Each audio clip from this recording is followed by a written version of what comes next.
Welcome to the Smart Business Revolution. Revolution. Revolution. Revolution. You want a revolution? You say you want a revolution? Revolution. The revolution. It's going on right now. Welcome to The Revolution, the Smart Business Revolution podcast, where we ask today's most successful entrepreneurs to share the tools and strategies they use to build relationships and connections to grow their revenue. Now, your host for The Revolution, John Corcoran.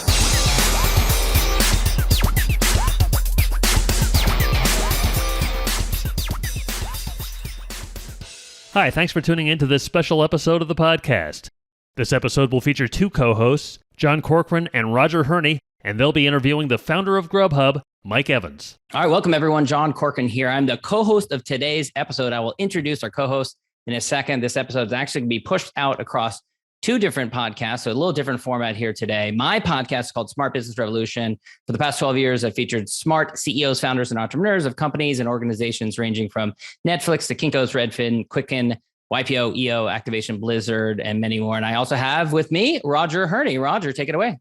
Oh, thank you very much, Sean. I'm Roger Hurni. I host a show called From Persona to Personal, and that show focuses on leaders, mostly in the food and beverage space, and it focuses on consumer behavior and how those shifts in behavior lead to different levels of personalization. I've had guests such as Kara Golden, founder of Hind Water, and Eric Frederick, who is the CEO of Pizzeria Uno. All right, let's introduce today's guest. We have Mike Evans. He founded GrubHub in his spare bedroom and grew it into a multi-billion-dollar online food delivery colossus, which is a household name today. He left GrubHub after the IPO, literally rode off into the sunset, rode his bike all the way across the United States. And his book now is called Hangry, A Startup Journey. And more recently, he founded Fixer.com, which is an on-demand handy person B Corp that trains its employees from scratch. This episode, of course, brought to you by Rise25, where we help B2B businesses to get clients referrals and strategic partnerships with done-for-you podcasts and content marketing. And you can learn more about us at rise25.com. And also brought to you by Off Madison Ave, Roger's company, which uses behavioral science to create meaningful moments of brand trust, which influences how people interact and engage with companies. And their behavioral approach taps into audiences' motivation and prompts them to shift behavior. Learn more at offmadisonave.com. All right. So Mike, off to you. I want to focus on the early days of GrubHub, 2002. You started because you had a simple pain. You wanted to order a pizza and you weren't able to. Of course, this was a long, in internet years, a lot of time ago. But take us back to that kind of lightning aha moment. You were a programmer, so you knew how to develop this yourself. Tell us about what that original challenge was. Yeah. So like you said, back in 2002, I wanted a pizza and getting a pizza was hard. I live in a city that there's tons of restaurants that deliver. And I had, maybe 3 or 4 menus in a little drawer that people had dropped off on my doorstep. And if you can imagine at the time, it was really hard to find information for restaurants online. You could sort of find out which ones existed, but you couldn't find which restaurants delivered to you. And so the very first idea was, I just wanted to find out which restaurants delivered to my address. And so I built a neighborhood guide on that. And then my business partner sold the first restaurant. And then shortly after that, I quit my job and started selling restaurants on this like delivery guide concept. It wasn't even, there was no online ordering. It was just an information website to start. Yeah. So, and one of the interesting points that you did early on, because it was a marketplace, which is such a big challenge. You have to build the supply and the demand. And it's kind of a unique challenge for a business that is a marketplace. You had to get all the content on there. You had to get the menus on there.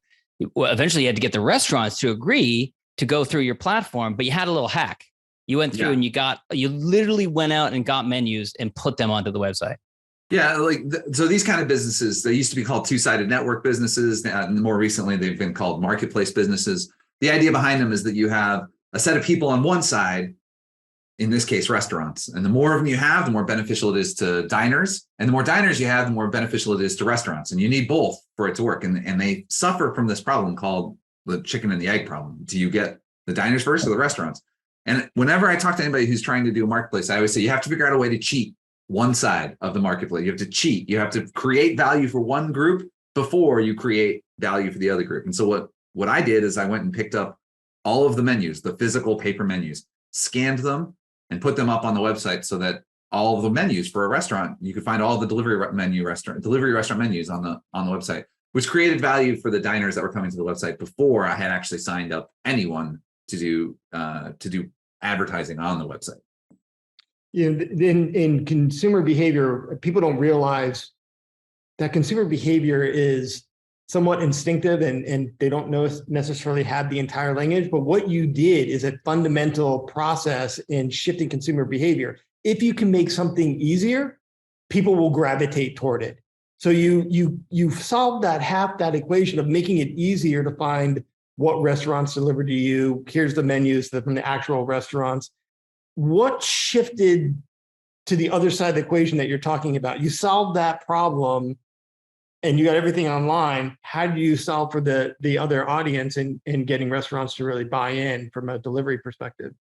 Yeah. So fast forward like 2 years it's no longer just a delivery guide. It's an online ordering platform. And right.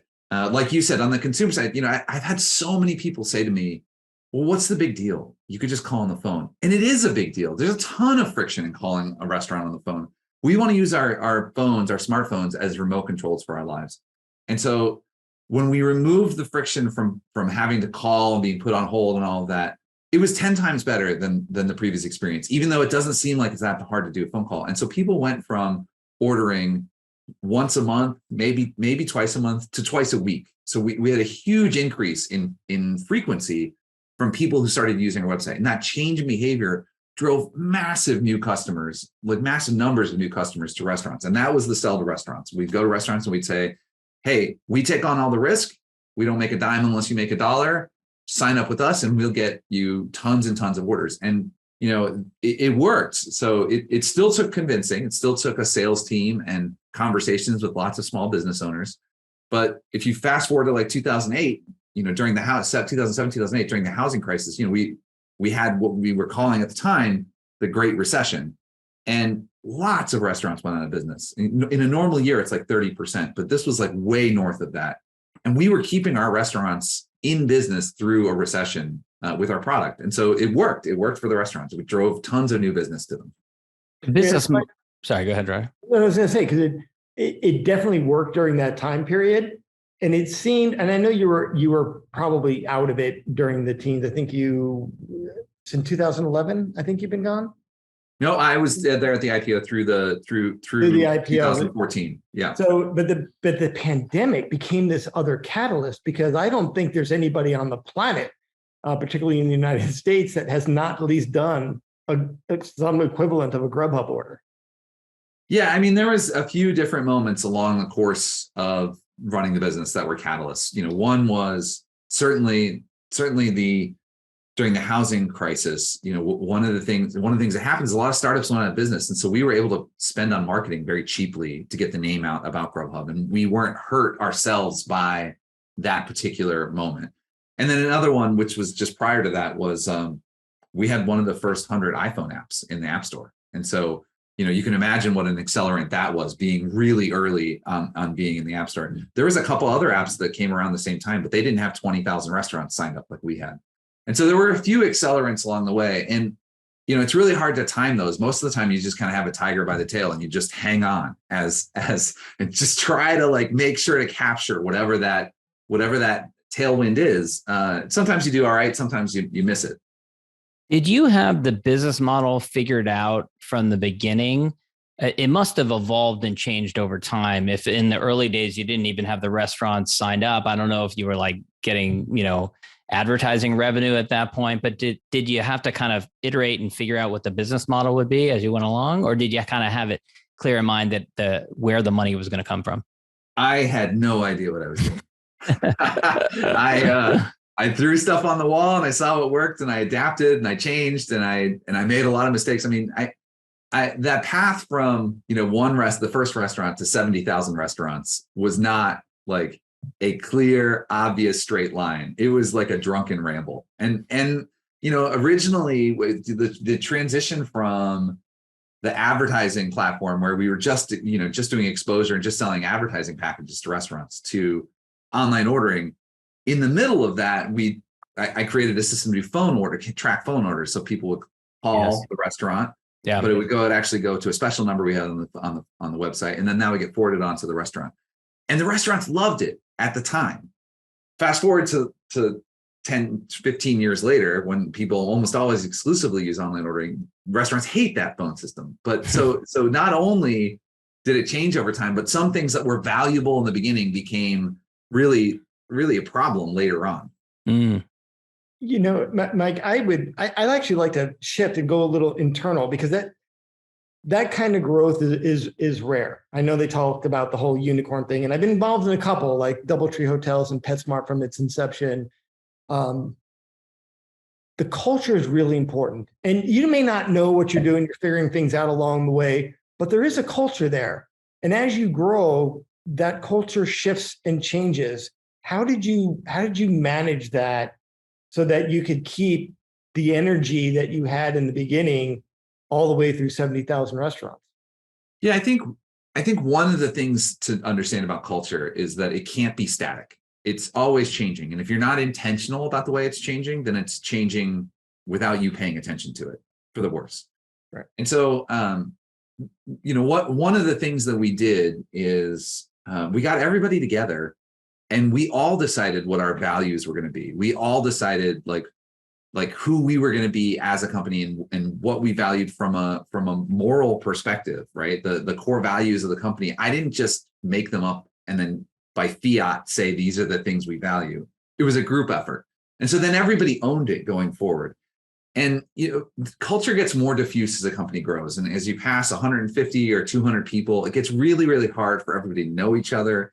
And so these sort of cultural touch points that you decide as a team, they become incredibly important. And so, we ended up hiring a bunch of foodies. Like, there's a lot of people who work in startups have a lot of startups to choose from. We attracted people who were really into food, right? And that helped a lot because that's what we did, right? And over time, we reinforced those ideas by putting them. We wrote them down everywhere. They were on the start of almost every presentation we did. We put them on the walls. We talked about them. We hired with them. But we also had this understanding that we didn't want carbon copies of ourselves. We wanted people to challenge our culture and help it grow at the same time. And that helped. It helped us be a cohesive team for a decade, as we grew through 500 people and even 1,000 people at the organization. It helped a lot. Obviously, it wasn't as strong at 1,000 people as it was at 150, but those initial efforts carried through for a lot longer than you might think they would. I want to ask you, Mike, about some of the technological or logistical hurdles that you faced along the way. I interviewed one of the co-founders of OpenTable, which I think started around 1999, of course, online reservation system. Yeah. Was that Chuck Templeton, or was that another? I forget what his name was. It wasn't Chuck Templeton though. Okay. It was one of the. I think there were 3 co-founders of that one, but there was one of their challenges was that back then, reservations were held in a paper and ink book that was on a hostess stand that didn't have a computer on it and didn't have an internet line, and there wasn't Wi-Fi. And so they actually went around San Francisco with computers on the back of a moped and dropping them off and running internet lines. Talk about a crazy logistical challenge in order to just even make their solution possible. For you, the iPhone came along, after your inception, but what are some of the bigger logistical or technological hurdles that you had to overcome over the years there? Yeah, I mean, the most obvious one is how do you get an online order to a restaurant that doesn't have a computer? Right, that's a challenge. And you started with faxes. You had faxes, right? Yeah, they all had fax machines. So so the system I built, it would fax an order to the restaurant, and then on the bottom of the page, and it's important that it was on the bottom of the page, there's a code. And so then a phone call would follow the fax and would say, hey, type in the confirmation code. If the whole fax didn't print, they didn't have the code. So it would try and fax again, right? Which was great, except in certain situations, there was this one fax machine that just would only print half the page. And so we just kept refaxing the orders hundreds of times while I was on a camping trip. So that restaurant was not pleased with that bug, right? Yeah. To say the least. But that kind of stuff, I mean, we're just going to use the fax machines, then eventually ended up with some of our salespeople were doing tech support. Some of our best salespeople, they would go into a restaurant that a previous salesperson hadn't been able to sell. And they would be like, hey, how about I come back and like install a phone line and I'll buy a fax machine for you. Like they bill it to the to GrubHub, and they're like, we'll just give you a fax machine, and all we need is to use this phone line that you have over here that you're using for one of your phones. And they would literally just do the tech support installation. And that's how they, like, this one particular person I'm thinking, the reason he got such good commissions is he was willing to go after hours and just install fax machines. And it's to some degree, it does take that approach when you're trying to build something from nothing. You kind of have to just do whatever it takes to remove the barriers to growing the business. Yeah. I want to get to Fixer, which is your current company. But before we get to that, I want to ask a bit about competition. This became just a crazy competitive space. Uber Eats and Groupon got in the space. All these different big companies got into the space. There must have been moments where you're like, oh crap, this is it. Like the equivalent of like the Microsoft moving into your space. Were there moments like that for you where you were just like, all right, that's it, we're done? I think it's really important to not overreact to competition for entrepreneurs. There's already this anxiety. It's not anxiety, terror that the 800-pound gorilla is going to come in and just like take over your business. And it just doesn't happen, right? If you're building a product that's great for your customers, then you have to pay attention to what your competition is doing, because if they build a better mousetrap, you have to copy it, right? And so ideally, you're in a position where you're, I talked before about this idea. I didn't know what I was doing, but really a culture of experimentation and trying things and being willing to quit the things that aren't working and to double down on the things that are, that is actually a really good competitive differentiator, a lot more than any individual thing. And so most people don't know this because it's ancient history, but there was over 100 online ordering companies that came and went, prior to the IPO. Quick Order and Order Up and just 100, Groupon and Living Social, and they all got into it. Amazon got into competing with us for a moment. Jeez, talk about a heart attack. Yeah. I mean, almost, but then it's like, you know what? This is the one thing we do and we're good at it. So anybody who's trying a bunch of things, we're going to beat them. Right. And that's why I actually wasn't even worried about Uber Eats. Now, DoorDash was a different story. They came on, but that was after I had left. And so, yeah, the competition did become an issue, but as long as you're differentiated and as long as you've got the best product for your customers, competition is not necessarily something you have to worry about. And then there was two other companies, Campus Food and Seamless, who we merged with. And so we grew as a result of competition because we were willing to go and have these conversations and make the tough decisions to bring the companies together. And so it can be a benefit as well. When I work with companies that talk about mitigating their competition through just being different and being better, this is where like my podcast From Persona to Personal starts to launch on.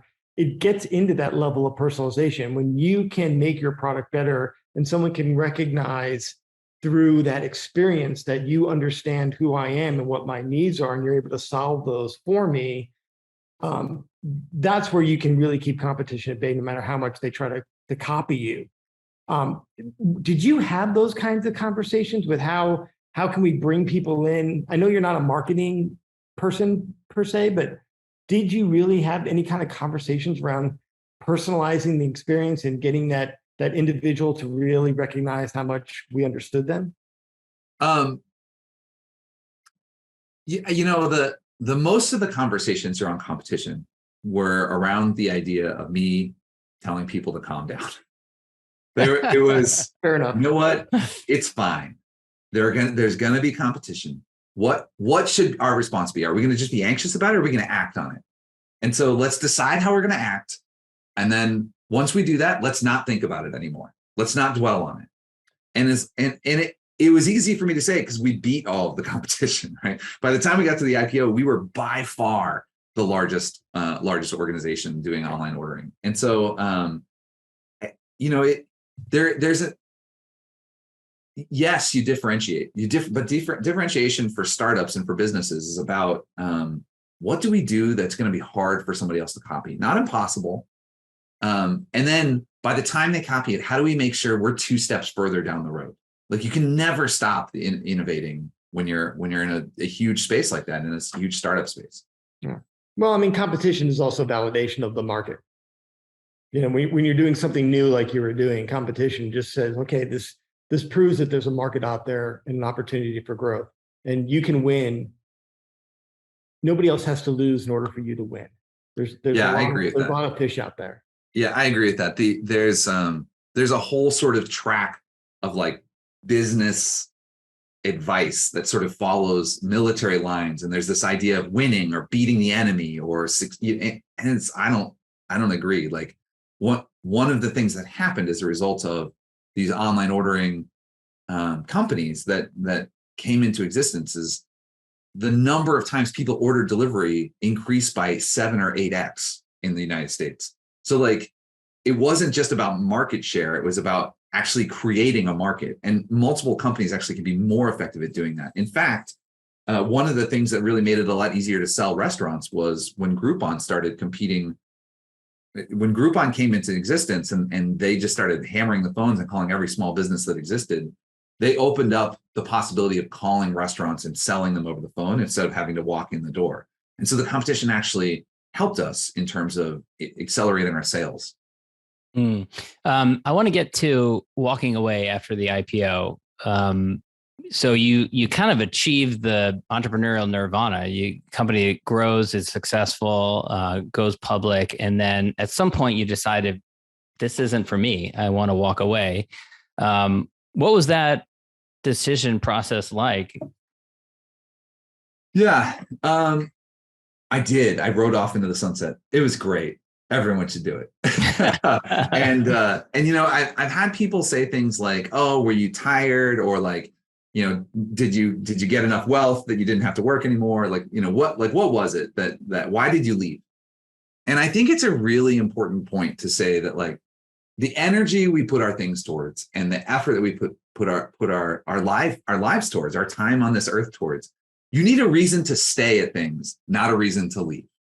And so for me, I really wanted to build a business that helped independent restaurants thrive, especially against chains. And as the company went through its transition to becoming public, it became clear that was not the path that most of the people in the company wanted to go at. They wanted to get as much scale as possible, and they had other goals than what mine was, which was really sticking to the independent restaurants.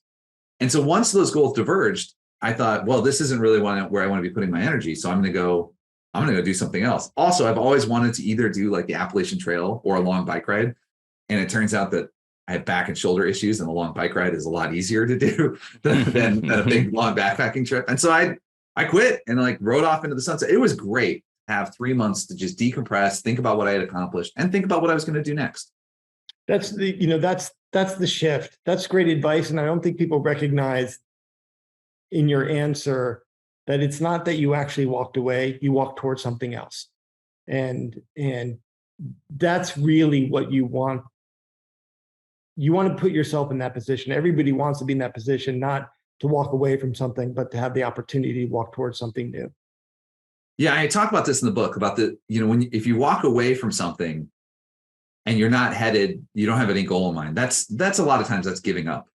But when you leave something to go do something else, I call that quitting, but like in a good way. Like it's a good thing.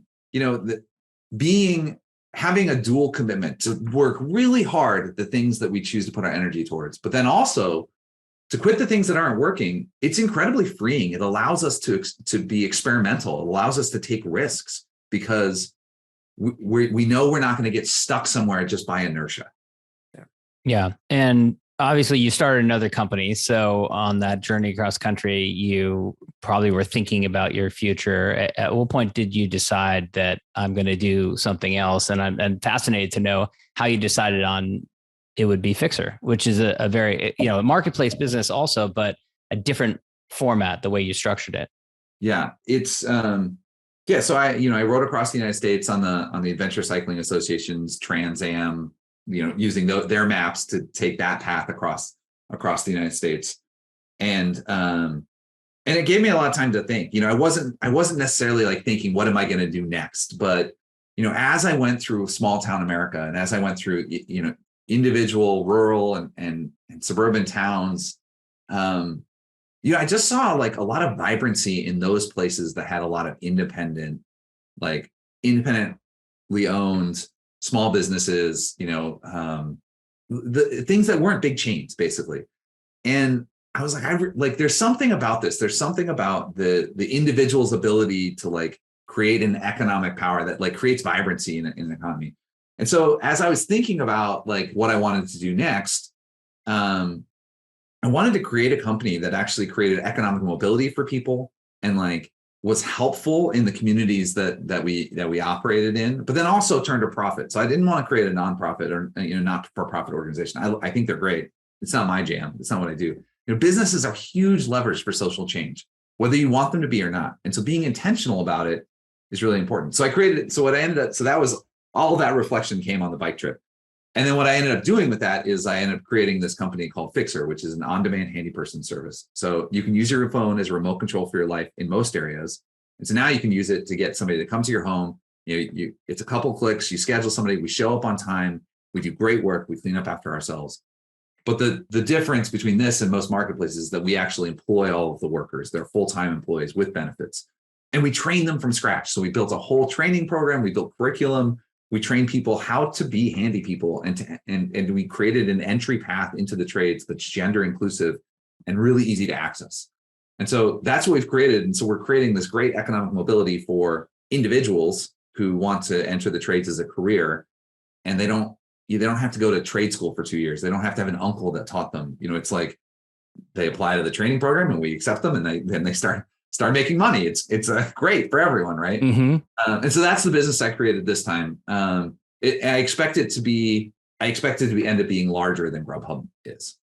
So that was really my follow-up question, because with GrubHub, you had a place that you wanted to go for all these independent restaurants. You got there and then you saw, well, here's this other opportunity. It was right across America. What does done for you look like with Fixer? So the point at which I feel like I'll be able to be like, this is it. This is the legacy I wanted to build, is when we have 40, 50,000 tradespeople working at the company, and 10 to 15,000 of them every year go on to more lucrative trades like being electricians or plumbers or masons or roofers or whatever the case is. This is like a stepping stone to get into the trades. And then we hire and train another 10 to 15,000 people to like come into the trades and stay with us for a few years. And it's a bit of a revolving door, but like in a positive way, where we're creating this entry path, but then what comes out of it is just enough people to do the work, because the supply of skilled tradespeople in the United States is simply insufficient relative to the demand, and the problem's getting worse. And so this is what I want to create. By the way, that is a highly profitable activity that I just described. It is both good for the communities we serve, but it also generates a lot of dollars for the owners of the company. By the way, all of the employees are part owners of the company. So there's equity for every tradesperson that's in the company. And so it's beneficial to them too. And so that's what I'm trying to create. I made enough money to be comfortable. This is about like, what do you do with it? Like, okay, that's great. I can't take it with me. I'm only gonna live another 40, 50 years. What am I gonna do? But make the world a better place while I'm here, right? And so that's what I'm trying to accomplish. I don't know that I'll ever actually retire. I'll probably just keep going until I can't anymore.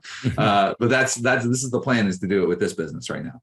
I'm fascinated by entrepreneurs who start a later company that's a kind of in many ways a reaction to the previous company. So I'll give you an example. A friend of mine, Adam Zibar, is one of the co-founders of Sunbasket, also in the food space. They do organic meal delivery. And you think about all the different challenges that it had: logistics, perishable food, tech problems, all that kind of stuff. And then his next company was completely digital, online money payments across borders. And I thought it was so funny. I make fun of them because it's like so different, and it just overcomes all those challenges. So for you, as you were thinking of structuring this, you've got all the employees training. You didn't have to do that. You could have done independent contractors. What were some ways in which you decided deliberately to structure this as a business that was different from the previous one? Yeah, I think what I learned in the first one was, how to do marketing, how to run a large organization, how to do financing. There's like a bunch of things that I was able to take with me. But then with this business, there are marketplaces that exist in the trade space: Thumbtack, Angie's List, Home Advisor, Yelp. They all help with these kind of things. But if there aren't enough tradespeople to actually do the work, then then I couldn't have created a business that was just contractors. Like I had to somehow train people from scratch. And so what I really did is I was taking the social benefit I created in the first company and then trying to double down on that concept, make a business even more socially beneficial. But then I picked like the hardest business model I probably could have thought of. Like W-2 employees, where we're at risk if they're idle, like in terms of we pay them regardless of whether or not we have the jobs. And so we're at risk. We have to keep them busy. It's our job to be effective with our marketing tactics. And that risk is not on the tradespeople. And there's the technology and there's the we had to become educators, which was a thing I'd never had done before. But it's not as simple as just a meal, right? Yeah, to educate people. Yeah. But I also had an advantage because I had built this business before. I had the capital from the previous exit. I knew investors already. And so, to my mind, I was like, great, I want to dive in on a really hard business that's like operationally just really challenging. Because if we can figure it out, then we're so differentiated from everyone else in the market that's taken years or decades for somebody to catch up to us. And I have the advantage of I can do the hard thing because I've done a hard thing already, and I have the resources and the people to do it.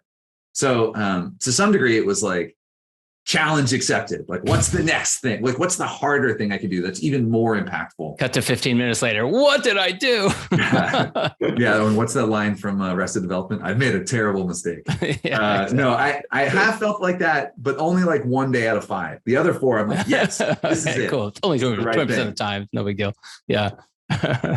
Yeah. When you get into a pattern of thinking, it becomes easier to think through problems. You've now had 2 opportunities to invent and prove broken customer experiences. And it may not be you, but do you see other areas out there that need that level of attention, whether you're involved or not? Yeah, airlines and healthcare. I mean, with airlines, you can blame anything on security or safety, and therefore you don't have to drive a good customer experience, which I think is a chicken way out. Like Virgin Airlines is trying to do this where they try to create a good customer experience in spite of the security safety challenges in the industry. And then anything related to healthcare, when you go into an office, it's very clear that the most important thing is the doctor's time, not yours. And you're not a customer. You're simply you just have to be thankful that you can pay a fortune for a bad experience, and you have to. You don't have any other choice. Well, hopefully there's some other rich gazillionaires out there who recognize that problem as you do and can pick up the baton since you're already working on Fixer. Yeah, healthcare. I don't know, too hard. So hard. I know it's too hard. Like I can try and reboot trade education in the United States in a gender inclusive way, but healthcare, that's a beast I don't even want to touch with a 10-foot pole. Like I have no idea how you would go about solving those problems. Yeah, absolutely. I want to move on before we run out of time to Hangry, the book. Tell us about what inspired you to put all your time into writing a book while building a startup.